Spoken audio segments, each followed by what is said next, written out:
तो कांग्रेस में नेताओं की गुटबाजी और ज्यादा बढ़ गई है। ये खुद उत्तराखंड के पूर्व मुख्यमंत्री हरीश रावत ने ट्वीट करके कांग्रेस के संगठन पर सवाल उठाए हैं। हरीश रावत ने कहा है कि संगठन का ढांचा सहयोग की बजाय कई जगह मुंह फेर कर खड़ा हो जा रहा है, यानी अपने ही पार्टी पर, अपने ही संगठन पर सवाल उठाए हैं। नकारात्मक सोच से नकारात्मक काम किया जा रहा है। जिस चुनाव के समुद्र में तैरना है, सत्ता ने वहां कई मगरमच्छ छोड़ रखे हैं। ये हरीश रावत ने ट्वीट किया है। जिनके आदेश पर तैरना है, उनके नुमाइंदे मेरे हाथ पांव बांध रहे हैं। मन में बहुत बार विचार आ रहा है, अब बहुत हो गया, बहुत तैर लिया, अब विश्राम का समय है। वहीं हरीश रावत ने प्रेस कॉन्फ्रेंस के दौरान अपने ट्वीट पर सफाई दी और कहा कि इस पर किसी और दिन बात करूंगा।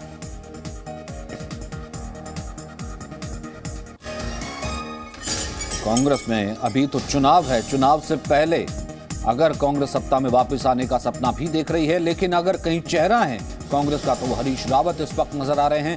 वो इस वक्त संगठन से खुश नहीं है, सवाल साफ उठा रहे हैं। तो उत्तराखंड के पूर्व मुख्यमंत्री और कांग्रेस नेता हरीश रावत ने बगावती तेवर दिखाए हैं। हरीश रावत ने एक के बाद एक 3 ट्वीट किए हैं और संगठन पर काम करने के सवाल उठाए हैं कि जिस तरह से वो काम कर रहा है वो नकारात्मक तरीके से काम कर रहा है। साफ है कांग्रेस में गुटबाजी इस वक्त चरम पर है। उनके ट्वीट से अंदाजा लगाया जा सकता है। उन्होंने ट्वीट में लिखा है कि जिस वक्त चुनाव रूपी समुद्र को तैरना है, उस समय सहयोग के लिए संगठन का ढांचा सहयोग करने को तैयार नहीं है। सहयोग का हाथ आगे बढ़ाने की बजाय मुंह फेर कर वो खड़ा हो जाता है या फिर नकारात्मक भूमिका निभा रहा है। रावत ने लिखा है कि मन में विचार आता है कि अब बहुत हो गया, बहुत तैर लिए, विश्राम का समय है। हालांकि ट्वीट के आखिर में उन्होंने ये उम्मीद जताई है कि शायद नया साल कोई रास्ता दिखा दे। अब वो रास्ता क्या होगा? हरीश रावत पार्टी छोड़ेंगे, आलाकमान से नाराज है, आलाकमान उनको मना लेगा, या फिर हरीश रावत अपनी पार्टी बनाएंगे? क्योंकि हरीश रावत फिलहाल पूरे चुनावी समर में हैं, चुनावी भंवर में हैं। तो ऐसे में पार्टी पर, संगठन पर वो सवाल उठा रहे हैं कि जहां पूरे चुनावी समर को, चुनावी समुद्र को तैरना है और उस समुद्र को तैरने की बजाय मेरे हाथ खींचे जा रहे हैं। कई बार मन में आता है कि अब बहुत तैर लिया, विश्राम का समय है। फिर चुपके से मन के कोने से एक आवाज उठ रही है, न दैन्यम न पलायन, बड़ी उहापोह की स्थिति में हूं। तो हरीश रावत यहां पर आलाकमान पर सवाल उठा रहे हैं। आलाकमान पे किस पर वो सवाल उठा रहे हैं? सोनिया गांधी पर सवाल उठा रहे हैं, या फिर आलाकमान की तरफ से कुछ ऐसे नेता हैं उत्तराखंड में जिनके कामकाज को लेकर के वो सवाल उठा रहे हैं कि मुझे संगठन में काम नहीं करने दिया जाता। तो पूर्व सीएम और कांग्रेस के सीनियर नेता ने जब उनके ट्वीट पर सवाल किया तो सुनिए उन्होंने क्या कहा। आपने ना एक पोस्ट लिखी है और सीधे तौर पे आपने बहुत बड़े कटाक्ष किए हैं। आपने कहा है कि संगठन के लोग या तो मुंह फेर ले रहे हैं या नकारात्मक कार्य कर रहे हैं। आपका मैसेज किसकी ओर है? और आप कह रहे हैं कि मन करता है कि बैठ जाऊं, फिर मन से आवाज आती है। क्या हरीश रावत आलाकमान को मैसेज दे रहे हैं? क्या है इसका पूरा मतलब, क्या है सर? जो मैंने बातें ट्वीट के जरिए कही हैं उस पर मैं अलग से कभी बात करूँ। सर वो बता दीजिए।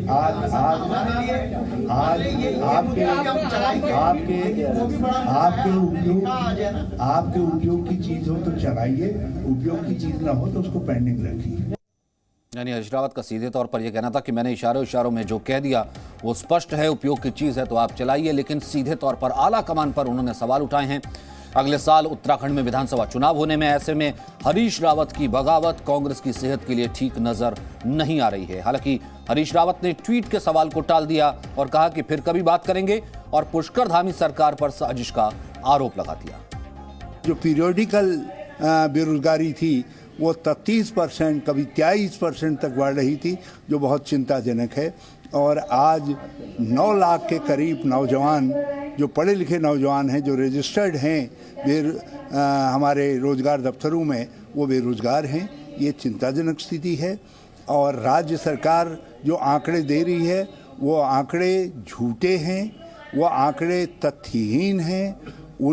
और सबसे बड़ी बात यह है, ये बेरोजगारी की जो स्थिति बनी है इसके लिए केवल भाजपा की कुनीतियां जिम्मेदार हैं। आपने ना एक पोस्ट लिखी है और सीधे तौर पे आपने बहुत बड़े कटाक्ष किए हैं। आपने कहा है कि संगठन के लोग या तो मुंह फेर ले रहे हैं या नकारात्मक कार्य कर रहे हैं। आप मैसेज किसकी ओर है? और आप कह रहे हैं कि मन करता है कि बैठ जाऊं, फिर मन से आवाज आती है। क्या हरीश रावत आलाकमान को मैसेज दे रहे हैं? क्या है इसका पूरा मतलब, क्या है सर? जो मैंने बातें ट्वीट के जरिए कही हैं उस पर मैं अलग से कभी बात करूँ। सर को बता दीजिए कि आज हमारे लिए आपके उपयोग की चीज हो तो चलाइए, उपयोग की चीज ना हो तो उसको पेंडिंग रखिए। रवि त्रिपाठी इस वक्त हमारे साथ मौजूद हैं। रवि त्रिपाठी, ये वही हरीश रावत हैं जो कुछ दिन पहले पंजाब में आला कमान और पंजाब कांग्रेस के संकट को सुलझा रहे थे। अब अपने ट्वीट में आला कमान पर ही सवाल उठा रहे हैं, यानी कांग्रेस के भीतर सब कुछ ठीक नहीं है। क्या ये पंजाब पार्ट 2 है उत्तराखंड में?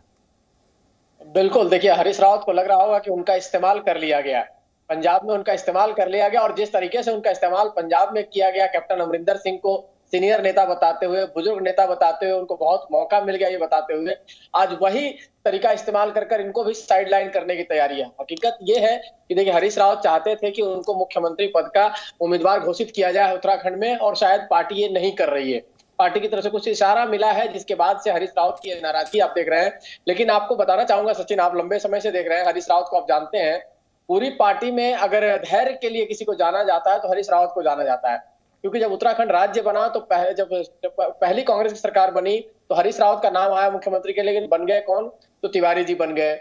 जब दूसरी बार सरकार बनी 2012 में तो मुख्यमंत्री कौन बन गए? तो विजय बहुगुना बन गए। हरीश रावत को उसमें मौका नहीं मिला। और उसी वक्त में उनके घर पे मुझे याद है कि लगभग 15 दिन तक धरना प्रदर्शन चला था, तमाम विधायकों ने धरना प्रदर्शन किया था और हरीश रावत ने एक शब्द मुंह नहीं खोला था।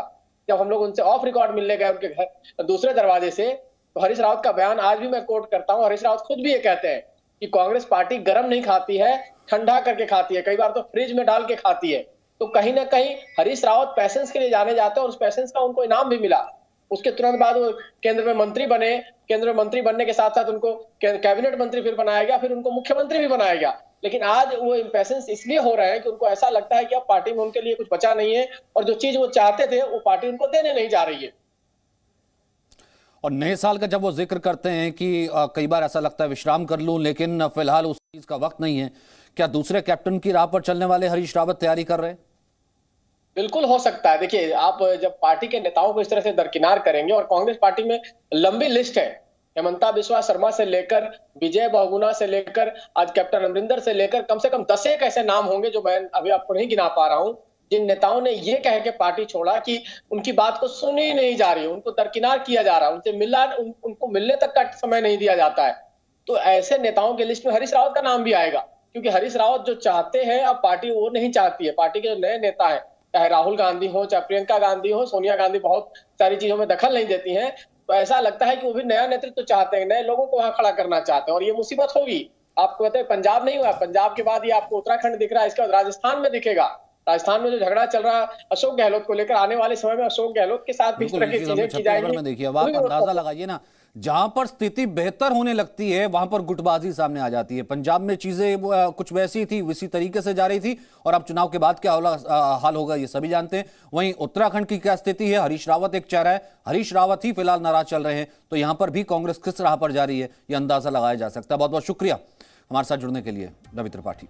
Presenting B News app, available on Google Play and App Store. Download it now.